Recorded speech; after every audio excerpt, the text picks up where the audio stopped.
What it do for Light Crew? FTC. Flight T, stand up! I'm fucking up. You know, I don't know why I do this to myself in 2017. I continue to do this to myself. I'm fucking up. And I only do this for y'all. Why am I doing this by myself past 1 o'clock on a Tuesday nights? Okay, we have a Try Not to Get Stirred, okay, by Mr. Nightmare. We have top 10 scariest sleepover stories. Now, everybody has had a sleepover, whether if you're a guy or girl. So yes, it is one of those reactions where pissing your pants, screaming can possibly happen, which means that I am not responsible for none of that shit, so I don't want to hear no complaining, so here we go. 10 Home Alone stories. I was the only one home one Saturday night. Nobody's home right now. I was sound asleep in my bed when I woke up and heard Siri on my phone talking. I turned it off, figuring it was just a glitch, and went back to sleep. An hour later, Siri woke me up again. I was a little freaked out now. Siri was responding to a strange sentence, "What that found for us." And Siri's response was, "The answer is Thursday, July 4th, 1776. It was freaky as hell, but I still ended up dismissing it as a glitch. One more time, I woke up to Siri speaking. This time, the sentence that Siri was replying to was my full name, and her response was, "Here's the info for my name." At that point, I ran to my parents' room, locked the door, and slept in there. I still have doubts of whether it was really just a glitch. Okay then. I was home alone playing computer games at like 2 in the morning when a knock came at my window. Oh shit. My head shot around to face the window, but there wasn't anyone there. Oh. It was winter, so I had my windows shut, and my room was on the first floor. I guess you can call me the unconfrontational gamer type, so all I did was just shut my blinds to let the pranksters know that I wasn't interested. Enough time passed where I was able to forget about the knocking and get back into my game, until another steady set of knocks came at the window. Oh my gosh. I was so uneasy now. Why were they doing this? Why couldn't they just leave me alone? But by the slim chance that they actually needed something, I lifted the blinds and pulled open my window just a crack. That was the biggest and most foolish mistake I'd ever made. 2 hands from the darkness outside grabbed the bottom of the window and pushed it all the way up. Oh! I started screaming, throwing non-stop punches at the hooded man dressed in all black trying to enter my room. I grabbed the lamp sitting on my desk and bashed him in the head with it. He fell back outside, giving me the chance to shut my window. I saw him run away off our property into the darkness. I have never had a more horrifying experience. Wow. That's scary, man. I lived way out in the country, like the turn off the paved road kind of country. I don't like places like that. I heard something crash on the roof and then smash into our metal chimney. For the next hour or so, I could hear it banging from inside the chimney, which should have been impossible since we had covered it for the summer. Then the front door started rattling as if someone was pulling on it, trying to get inside. I peered through the peephole but couldn't see anything. I finally threw open the door, and then everything stopped and went quiet.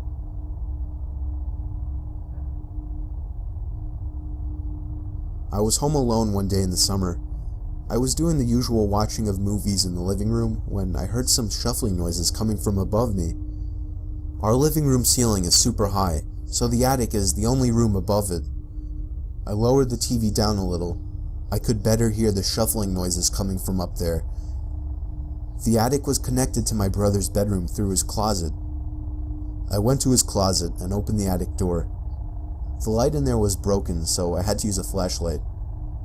I only made it about 2 steps in, before I heard the sound of the weak wooden floors across the attic creaking, and then the sound of something brushing up against one of the plastic bags on the floor. What is it?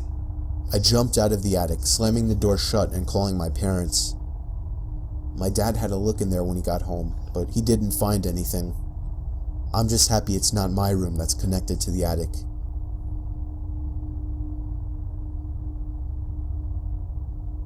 We holding steady. Me and my dog Layla were home alone. I had the music turned up loud in my room, and yet I was still able to hear Layla barking like crazy at something. As I was leaving my room and walking downstairs, I heard Layla stomping down the basement stairs, still barking. I followed her, turning the basement light on. She was in an attack stance, barking at the closed door to the boiler room. I knocked on the door, asking if anyone was in there. Layla was going crazy at this point, jumping on the door, scratching it, basically trying to break it down. I decided that if something was really in there, I didn't want to see what it was. I dragged Layla by the collar all the way back upstairs and locked the basement door. When my dad got home, I made him check the boiler room, but on his way there, he saw that there was a ladder placed on the wall by the basement window, and the window had been smashed open. What? My dad called the police, sounding worried, but I didn't yet know what was going on. Turned out Layla was barking at an intruder, and that I should consider myself lucky that I didn't open that door. Hold on there, It was very common for me to be home alone at night. Come on now! What the fuck is that? Beat it out in the motherfucking trash! We were doing good! What the fuck? Night shifts. I would stay up really late on these nights watching movies.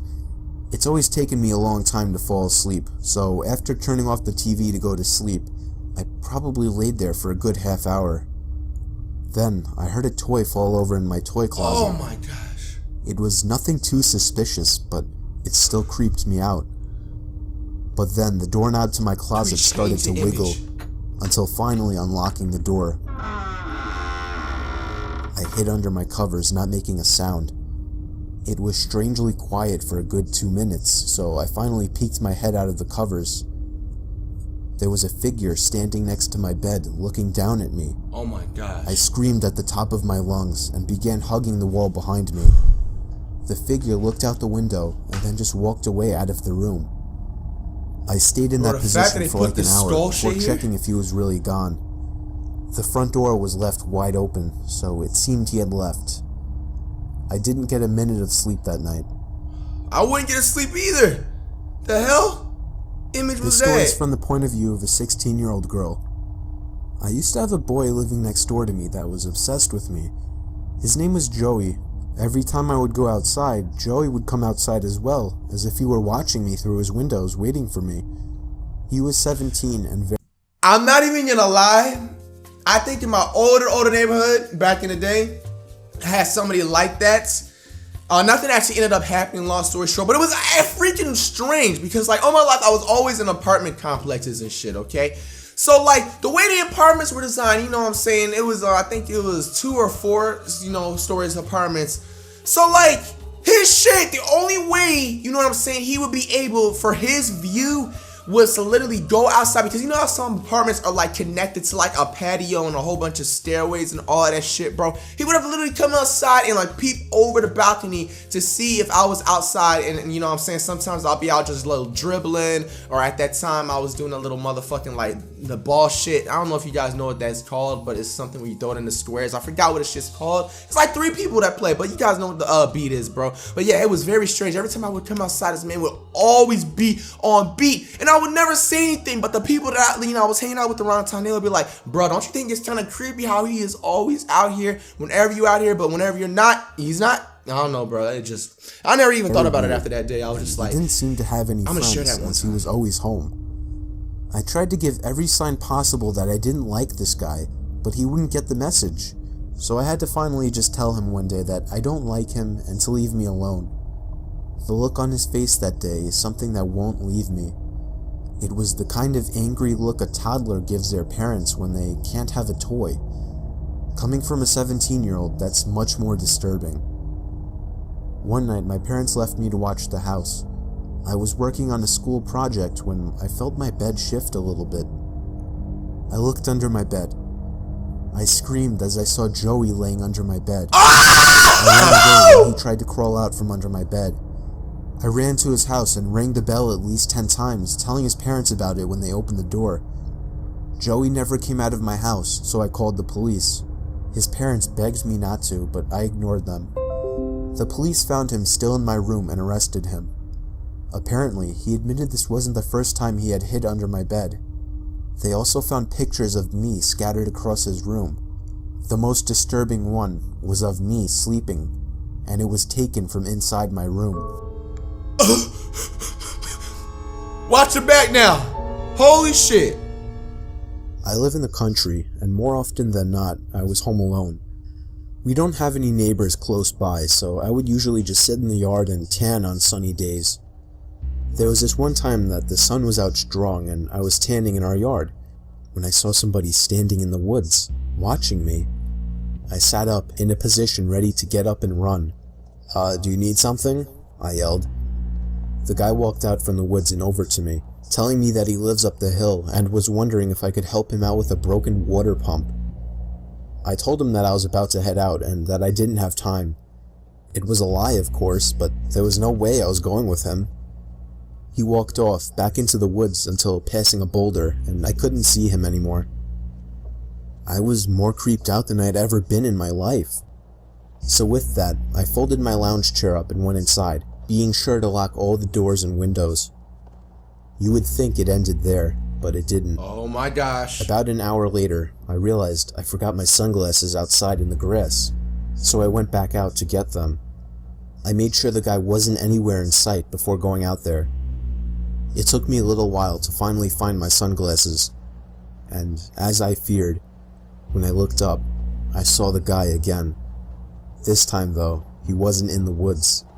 He was kind of hiding behind our shed so that only half of his body was visible. I yelled that I was calling the cops and ran back inside to do just that. The cops came and took down my description of the guy. Fortunately, I've never seen him since. Wow. Bro, that's skull shit. What was this happened to me when I was really little. I was 7 years old, but I still remember all of it like it happened yesterday. I was sleeping over my grandma's house, like I always did when I was little. She never drove her whole life for some reason, so she would constantly be taking long walks everywhere. One day when I was sleeping over, she wanted to walk all the way to the library, which was like 10 blocks away. I didn't want to take that walk. I was a lazy kid. So she went off and told me not to answer the door to anyone. My grandma was the kind of person that was strict and she didn't baby people, so it wasn't unusual for her to leave me by myself at such a young age. Sometime while I was alone, the phone rang. I, being a dumb and curious little boy, answered it. It was a man on the other end. I remember he said, "Who is this?" I said, "Danny." "Are your parents home, Danny?" I said, "No." "So you're home alone right now, Danny?" I said, "Yes." "Where are you at right now, Danny? Do you know the address?" Somewhere in Queens," I told him. "Alright, Danny, bye-bye now." He hung up. I don't even remember thinking twice about it, but the story didn't end there, unfortunately. Oh my gosh, I have a feeling what the fuck I'd say almost an hour later, a knock came at the door. I remembered what my grandma said, so I remained on the couch. "I see you on the couch, Danny." My little heart sank. I noticed him through the window. He was on the porch, staring at me. He was a very creepy-looking man, all gray, ugly, and a fat beer gut. I told him to go away. "I got some candy in my truck." Oh my gosh! I ran to the guest bedroom that I slept in and locked the door. Moments later, I heard the back door being fiddled with, followed by banging and thumping as he tried to break down the door. By some miracle, I heard the loud voice of my grandmother as she yelled at him to get the hell out of the yard and that she's calling the cops. I watched through the window as the guy took off in his ratty pickup truck as my grandma tried to get the plate number. Unfortunately, she didn't remember it, but she still reported him and his vehicle to the cops. My mom never trusted my grandma to watch me again after that, but I still know that if she had arrived even 10 minutes later, God only knows what would have happened to me. For real, man. Creepy ass nigga. Be careful, flight crew. I recently moved out, and I already have a horror story to tell. The house I moved into isn't anything impressive, it's just a house that's appropriate for 1 or 2 people. But I'd say right away, I started hearing weird sounds coming from inside the walls. I first heard it in the kitchen, and then in the bathroom, but on night 3, I started hearing it in my bedroom. I was sure there was some kind of animal living in my walls. I just had to figure out how to get rid of it. The next morning, I didn't even have enough milk to fill the bowl of cereal. I couldn't believe I hadn't realized I needed more milk. In fact, I seemed to be eating up all of my food pretty fast. I woke up in the middle of that night to the sound of breathing. Not my breathing. It sounded just like the breathing of a person. What? I flipped the lamp on and it stopped. I chalked it up as my mind playing tricks on me after waking up. The next day was really hot, so I turned on the AC for the first time. I checked every single vent, and some of them weren't blowing any air, one of them being the vent right next to my bed. I peered through the vent with a flashlight. There wasn't even a duct behind the vent. It was just the inside of the wall. It seemed that whatever air duct was in there had been removed. Unfortunately, I didn't look into the air conditioning system while buying the house, so I didn't know about this. That night, I had to sleep in the heat with no AC, so I was up pretty late, constantly rolling around and flipping the pillow over. Then I eventually started to hear the breathing again, but this time I was fully awake. I knew it was real this time. It was coming to my left. I looked to my left at the air vent. The sound was surely coming from in there. I grabbed the flashlight again and shined it in through the vent. I dropped it and screamed. There was someone's face peering through the cracks of the vents. Oh! The first thing I saw were their eyes, open wide and glowing. I screamed all the way down and out the house. I soon found out there was a crazy, dangerous homeless man living in my walls, and he had been eating my food ever since I moved in. What? You got me fucked up. Lord have mercy, bruh. Is that it? Flight crew, bruh. This probably honestly had to be one of the more better try not to get scares when it came to less like actual live and effect camera footage. Like the way this man describes everything, man, gives you that real visual aspect. But like I said, I just was not fucking with those stalls in the beginning. That made a motherfucker jump in a heartbeat. But this just goes to show you that everybody must stay on their P's and Q's no matter where they are at, bro. Because how would you fucking feel if you just signed for a new crib and you have a homeless man living through your vents? Like that is not something normal that you see on an everyday basis. Or maybe even you go somewhere else and you have that man situation where he was just hiding in the boulders just because he didn't want to go help him do some shit in the woods, bro. Like that's the type of shit that people literally deal with every single day. And the sad thing is that they actually target the smaller kids, you know, with the shit with the candy. You know, it was crazy because I actually had something similar that happened to me when I was about 9 years old. My dad actually left me on the basketball court, long story short, to go to the corner store to go get some Gatorade and shit. And some motherfucking big ass dark black guy came up in like some motherfucking Toyota, bruh. And like this dude was talking about, hey, I got some candy. And I was just like, man, nah.